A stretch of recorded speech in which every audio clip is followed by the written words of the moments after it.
उज्जैन में सांप्रदायिक तनाव को लेकर पूर्व सीएम कमलनाथ ने चिंता जाहिर की है। उन्होंने क्षेत्र में तनाव ना फैले और सांप्रदायिक सद्भाव बनाए रखने की बात कही है। मामले में आज पूर्व मंत्री सज्जन सिंह वर्मा के नेतृत्व में कांग्रेस का एक प्रतिनिधिमंडल मुख्य सचिव और डीजीपी से मुलाकात करेगा। कांग्रेस का प्रतिनिधिमंडल उज्जैन की घटना की निष्पक्ष जांच करने की मांग करेगा।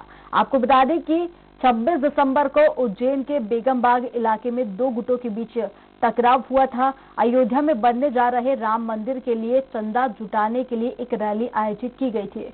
कुछ लोगों ने इस रैली पर पथराव किया था।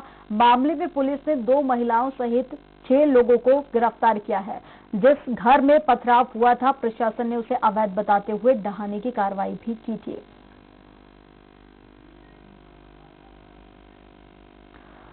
और इसी पर ज्यादा जानकारी के लिए संवाददाता विजय नीमा जुड़ गए हैं। विजय, क्या कुछ ताजा अपडेट? अमनदीप, बताना चाहूंगा मैं कि महाकाल मंदिर से होते हुए बेगम बाग कॉलोनी में यह रैली पहुंची थी। रैली पर कुछ उपद्रवियों ने पथराव किया था, जिसके बाद प्रशासन हरकत में आया और नगर निगम और पुलिस प्रशासन की टीम ने संयुक्त कार्रवाई करते एक मकान को ध्वस्त कर दिया। हालांकि कुछ देर के लिए इसका विरोध भी किया गया और विरोध स्वरूप थोड़ी देर के लिए प्रशासन को कार्रवाई रोकनी भी पड़ी, लेकिन उसके बाद प्रशासन द्वारा इस पर कार्रवाई की गई।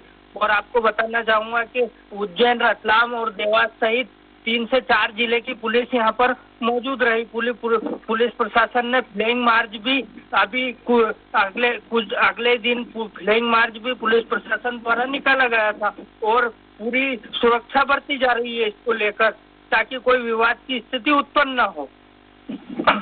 ठीक है, आपको यहाँ पर रोकना चाहूंगी। धैर्यवर्धन जी हमारे साथ में जुड़ गए हैं, बीजेपी के स्पोक पर्सन हैं। धैर्यवर्धन जी, बहुत स्वागत है आपका स्वराज एक्सप्रेस में।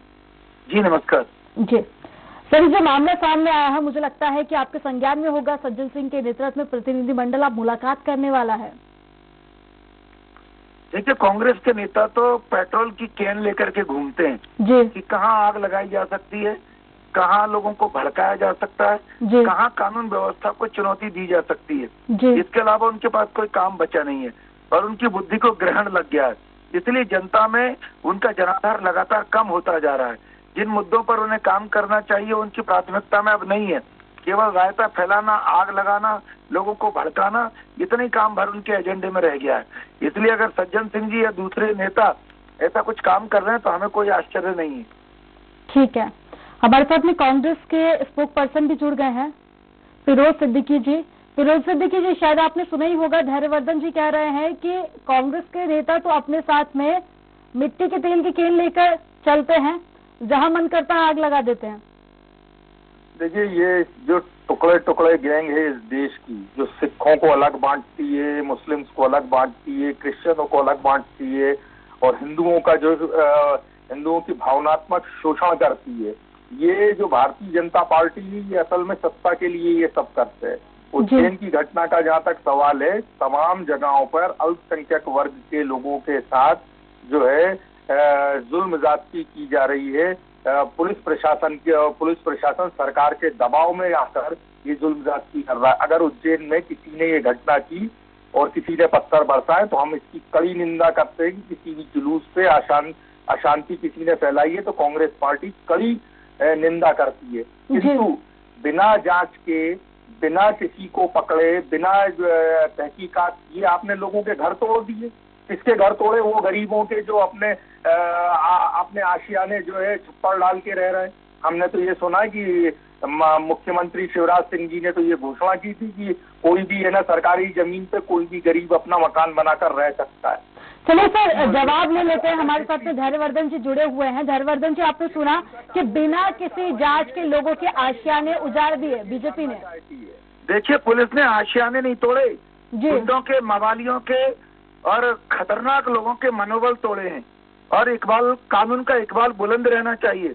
मैं तो बधाई देना चाहता हूँ पुलिस को। फिरोज जी, बात तो सुनिए। फिरोज जी, जब आप बोल रहे थे तब मैं बिल्कुल सुन रहा था। नहीं, ऐसा नहीं है। नहीं फिरोज जी, किसी भी नागरिक को गुंडा मवाली कह देंगे, ऐसे कैसे कह दिया? नहीं फिरोज जी, अरे सरेआम वीडियो रिकॉर्डिंग है कि छत पर खड़े होकर के महिलाएं पथराव कर रही है, लोग पत्थर मार रहे हैं। रिकॉर्डिंग ये तो मैंने भी देखा और आपने भी देखा। तो पत्थर मारना गुंडागर्दी नहीं है तो क्या है? गुलाबों की बारिश कर रहे थे, फूलों की।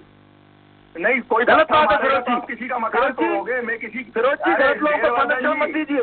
धैर्यवर्धन जी, अगर कोई पथराव करेगा तो क्या आप लोग उसका घर तोड़ देंगे? एक तो सरकारी जमीन पर अतिक्रमण करें और फिर वहाँ से कोई लोग निकलने तो पर पथराव करें। प्लीज एक एक करके बोलिए ताकि हमारे दर्शक आपकी बात सुन सके। प्लीज एक एक करके बोलिए। आपने मुझसे प्रश्न किया तो हाँ, मैं आपसे इसका जवाब लूंगी, फिर धैर्यवर्धन जी आपके पास में आऊंगी। फिरोज जी कंटिन्यू कीजिए। हाँ, अगर किसी ने पत्थर फेंके हैं तो जी। पत्थर फेंकने का जुर्म में आप किसी का मकान तोड़ेंगे? ये कौन सा कानून है, ये बता दीजिए। कि अंधेर नगरी चल रही है? आप उसको जांच करिए और जो भी कानूनन कार्रवाई है, कांग्रेस पार्टी समर्थन करती है कि आप कानूनन कार्रवाई करिए। अशांति भंग करने वालों को नहीं बख्शा जाएगा, नहीं छोड़ा जाएगा। बिल्कुल फिरोज जी, यही सवाल मेरा धैर्यवर्धन जी से था कि बिना किसी जांच के क्यों किसी के आशियाने तोड़ दिए गए। धैर्यवर्धन जी, आप कह रहे हैं जिंदा बवाली, अगर कोई पथराव करेगा तो क्या उनका घर तोड़ दिया जाएगा?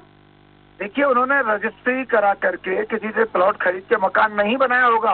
ये प्रशासन की जानकारी। चलिए, हमारे साथ तो हमारे संवाददाता विजय नीमा जुड़े हुए हैं जो वहाँ पर गए थे और वहाँ का जायजा भी लेके आए थे। विजय, आप बताइए, क्या किसी तरह की जांच हुई थी? जांच पड़ताल के बाद आशियाने गिराए गए?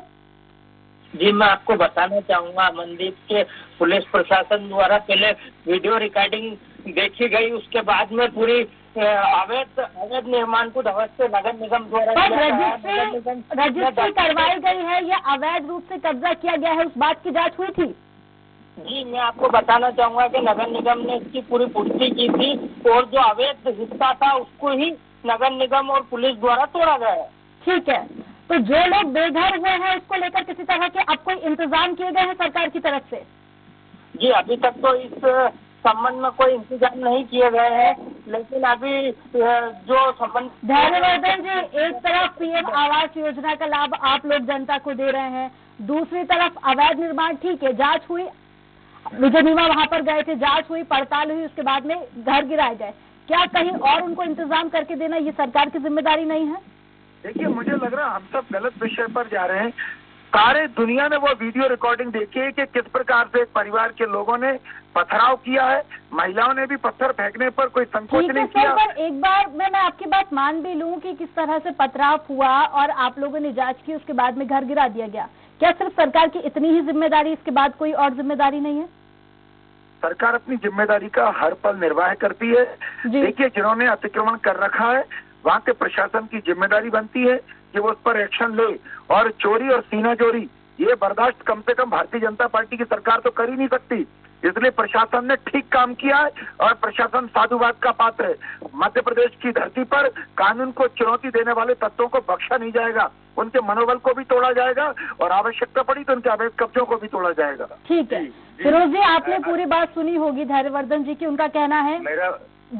मेरा ये कहना है कि अगर किसी ने पत्थर फेंके और महिलाएं भी अगर उसमें शामिल थी तो पूरी घटना की जांच होनी चाहिए। कोई पागल हो गया कि पत्थर फेंकने लगा किसी के ऊपर रास्ते चलते, वो इतने दिन से मेन रोड पे रह रहे हैं, नंबर 1।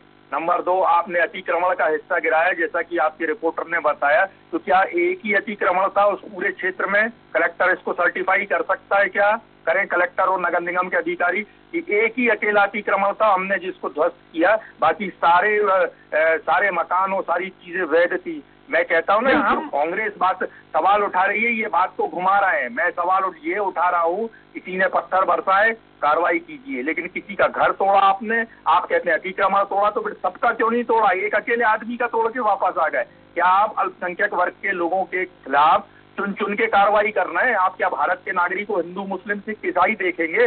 या कानून में हिंदू मुस्लिम सिख ईसाई लिखा है?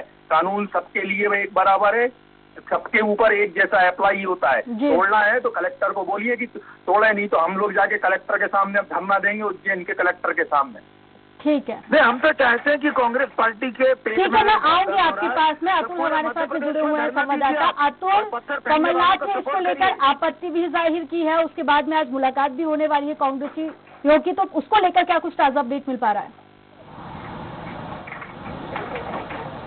देखिए, बिल्कुल जिस तरीके से जो उज्जैन की जो घटना सामने आई उसके बाद कांग्रेस सीधे तौर पर सरकार के ऊपर आरोप भी लगा रही है और उनका कहना है कि प्रदेश के अंदर पूरी तरीके से जो कानून व्यवस्था है वो पूरी तरीके से ध्वस्त हो चुकी है।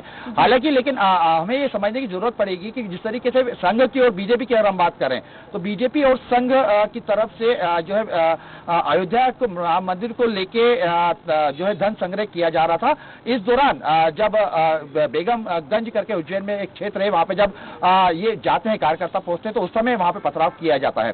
हालांकि उस पथराव के बाद एक पूरी जो वीडियो है वो वीडियो सामने आता है, उसके बाद पूरी जांच की जाती है और जांच करने के बाद तमाम तरीके की कार्रवाई की जाती है। बहरहाल लेकिन सबसे महत्वपूर्ण विषय यह है कि जिस तरीके से कांग्रेस का यह आरोप है कि मध्य प्रदेश के अंदर पूरी तरीके से अराजकता फैली हुई है, पूरी तरीके से कानून व्यवस्था ठप हो चुकी है, पथराव किया गया और साथ में पथराव करने के बाद हालांकि कार्रवाई की जानी चाहिए थी, गिरफ्तारी हुई जानी थी, लेकिन इस तरीके से मकान तोड़ दिए गए, इस कार्रवाई को कहीं ना कहीं अनुचित बताते हुए कांग्रेस के कई नेता दिखाई दे रहे हैं। हालांकि लेकिन हम ये भी देखें कि जिस तरीके से अब ये कांग्रेस ने एक जांच कमेटी बनाई है, उसमें सज्जन सिंह वर्मा जो पूर्व मंत्री हैं वो उज्जैन पहुंचे, उज्जैन के बाद पूरी घटना की जो है जांच भी करी उनकी तरफ से। आज उसको लेकर सचिव और डीजीपी से वो मुलाकात भी करने जा रहे हैं। हालांकि लेकिन ये कह सकते हैं कि एक पूरा मामला जो था, इस मामले का पूरा एक राजनीतिकरण जो है अब होते हुए दिखाई दे रहा है और आप ये कह सकते हैं कि बीजेपी और कांग्रेस बहुत संक्षिप्त में आपसे जवाब चाहूंगी कि जिस तरह से बार बार जांच की बात कही जा रही है, क्या अब वीडियो को लेकर किसी तरह की कोई जांच होगी?